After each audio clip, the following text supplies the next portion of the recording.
ये तस्वीर गुरुग्राम के सबसे पुराने सेक्टर 4 की है। इन तस्वीरों को देखकर आप साफ अंदाज़ा लगा सकते हैं कि गुरुग्राम का सबसे पुराना ये सेक्टर आज किस हालत में है और इस सेक्टर में रहने वाले लोग इन टूटी फूटी सड़कों पर कैसे जीने को मजबूर हो गए हैं।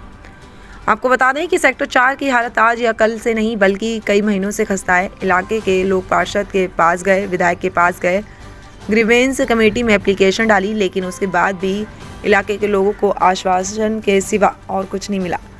ये वजह है कि इलाके की टूटी फूटी सड़कों से परेशान ये लोग आज इलाके के जॉइंट कमिश्नर से मिलने पहुंचे हैं और वहां पहुंच जॉइंट कमिश्नर से सड़कों की रिपेयरिंग की मांग कर रहे हैं। फिलहाल सेक्टर 4 इलाके के जॉइंट कमिश्नर ने लोगों को आश्वासन दिया है कि 2 दिन के अंदर सड़कों की रिपेयरिंग का काम शुरू हो जाएगा।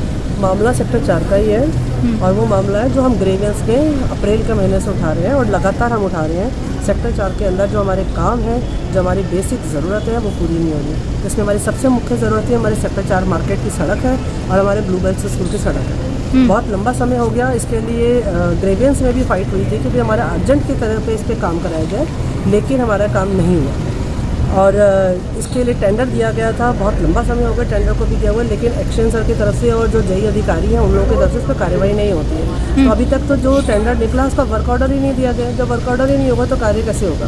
काम ही नहीं शुरू होता है। और वो सड़क की हालत ये है कि वहाँ पर जाने के लिए बड़े बुजुर्गों को तो हम लोगों ने मना कर दिया कि सड़क के ऊपर चलने की जगह ही नहीं, इतने ज़्यादा खड्डे हैं उसके अंदर कि एक आम आदमी चल नहीं सकता। महिलाएं हैं स्पेशली, वो अपने ऑफिस से स्कूलों से जब जगह से छुट्टी लेके जाती हैं और तब बच्चों को स्कूल से लेके आती हैं। स्कूल का दोपहर का टाइम होता है, सबको स्पेशली आना पड़ता है, ऑफिस से आना पड़ता है, सब जगह से हमको आना पड़ता है। अदरवाइज तो सड़क चलने लायक नहीं है।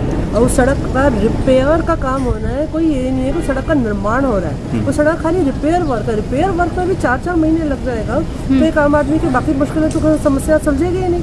हम परेशान हैं। इसके अलावा हमने जितने ग्रीवेंस से मैटर उठाए थे, हमने सीवर टेंडर का मैटर उठाया था, सीवर का क्लीनिंग का मैटर लगाया था हमने, क्योंकि हमारे सेक्टर 4 में बहुत ज़्यादा जल भराव होता है। लेकिन जो सीवर का काम हुआ उसके लिए सबसे पहले जेई और नीचे के अधिकारियों ने एस्टिमेट ही गलत बना दिया।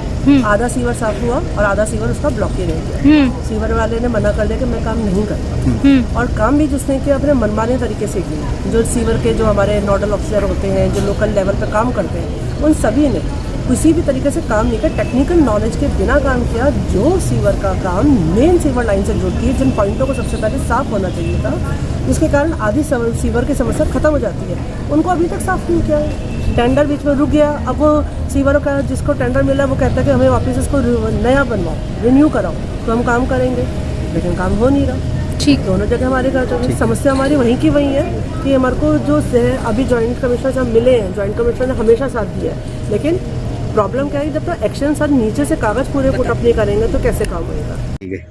हमने ग्रीवेंस में फाइट करी है।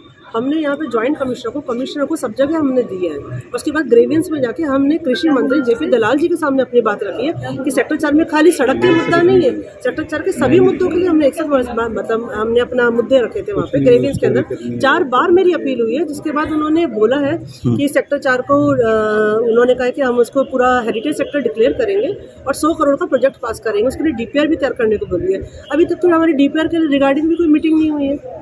जो एजेंसी हायर की है जिसने DPR का डिजाइनिंग करना है, उस एजेंसी से मेरी कोई मीटिंग नहीं हुई, जबकि मैं एज ए ग्रीवेंस की शिकायतकर्ता के अनुसार उसमें मैं जुड़ी हुई हूँ। जब तक मैं उस मैटर को क्लियर समझूंगी तो जब तक आगे कार्यवाही नहीं हो पाएगी। तो अभी तक तो हमारी मीटिंगें भी नहीं हुई है। कार्यवाही जो है कि कहने का मतलब है कि इतना मैटर ग्रीवेंस तक उठाने के बाद, राज्य स्तरीय मंत्रियों के लेवल तक उठा देने के बाद, यदि कार्य में इतनी सुस्ताई नीचे का अधिकारी कर रहा है, हमने तो नीचे लिखित में DC सर को भी देखा है, जैसे नीचे के जो अधिकारी हैं वो कार्य को ढंग से नहीं कर रहे हैं, स्पीड में नहीं कर रहे हैं और आवश्यकता के अनुसार नहीं कर रहे हैं, तो इनको निलंबित किया जाए। हम तो DC सर को भी ये बात देख के आए हैं और DC सर ने भी कहा कि हम कोशिश करते हैं। अभी आज हमने जॉइंट कमिश्नर को फिर उसी चीज़ के लिए आगाह किया कि सर हमारे काम नहीं हुए। जो सेक्टर की सड़क बनाने का काम था उसका वर्क ऑर्डर होगा, उसके बाद उसके कुछ और कागजी काम पूरे होंगे, तब जाके सड़क बनेगी। यानी अभी 2-3 दिन आज आश्वासन क्या मिला है? आज आश्वासन सर ने बोला है, जॉइंट कमिश्नर ने, कि इसको एक्शन सर को बोला है कि आज के आज में मुझे वर्क ऑर्डर बना के दो और 2 दिन के अंदर सारे कागज पूरे करके दो और 2 दिन के अंदर मीटिंग लेंगे और हो सकता है कि वो काम खुद ही शुरू करें। 2 दिन में अगर एक्शन नहीं होता है तो फिर दोबारा से उन्होंने मिलने के लिए बोला। अगर चुनाव शुरू हो गए इस बीच में तो फिर कैसे होगा काम? हमने यही बात कही, हमारे को सबसे बड़ी समस्या यही है, यदि अगर आज चुनाव शुरू हो जाते हैं, आचार संहिता हो जाती है, वर्क ऑर्डर भी नहीं होता, तो यानी सेक्टर 4 के लोग जब तक चुनाव कंप्लीट नहीं हो जाता तो 3 महीने तक फिर धक्के ही खाते रह जाएंगे। पार्षद कौन है आपके वार्ड का? हमारी पूर्व पार्षद सीमा पहुजा जी थी। अच्छा, काम नहीं कुछ दिखा सीमा पहुजा कामों के ही तो खिलाफ हम गए थे मुद्दा लेके सेक्टर 4 का, कि हमारे के सारे 10 के 10 काम, चाहे सीवर का ले लो, टेंडर का ले लो, उसका ड्रेनेज का ले लो, मार्केट के अंदर हमारा एक फाउंटेन पार्क था उसका ले लीजिए, और सभी तरह के हम मैटर लेके गए थे। LNT वालों का हम ले लो, पूरा सेक्टर 4 को उन्होंने खोद कर, बाकायदा खोद कर पुरातत्व विभाग को सुपरविज करने लायक बना दिया, क्या और पुरानी चीजों को देखी और उसके ऊपर आप आंसू आए। इसके अलावा फिर चुनाव की तैयारी में लगी हुई सीमा पहुजा, क्या लगता है इस पर जनता सेक्टर 4 की उन्हें फिर 4 में से उन्हें वोट नहीं मिलेगा, नहीं मिलेगा, किसी भी कीमत पे नहीं मिलेगा, इसलिए उन्होंने सेक्टर 4 को छोड़कर दूसरे क्षेत्र में चले गए हैं। एक जगह में सबसे पहले वो किसी और क्षेत्र में लड़ी, फिर दूसरे क्षेत्र में लगे, तीसरे क्षेत्र में जाके लड़ रही है, क्योंकि उन्हें मालूम है कि वो किसी भी क्षेत्र में ढंग से काम नहीं करती है। ठीक है, इसीलिए वो हमारे क्षेत्र से नहीं लड़ी। यदि लड़ेंगे भी हम उनके साथ नहीं खड़ेंगे, ठीक है, हम उनके खिलाफ ग्रेवेंस तक गए और आगे भी हम पूरा अपना मुद्दा उठाएंगे और हर तरह से लड़ेंगे। सेक्टर 4 के लिए जिस हद तक हमें जाना होगा हम हर हद तक जाएंगे। यहाँ अभी सेक्टर 34 के अंदर तो हमें लगता है जैसे हम मंदिर में पूजा करने के लिए रोज आते हैं, रोज किसी न किसी अफसर से मिलने आते हैं, किसी न किसी अधिकारी से मिलने आते हैं, उसके बावजूद भी काम की गति बहुत कम है।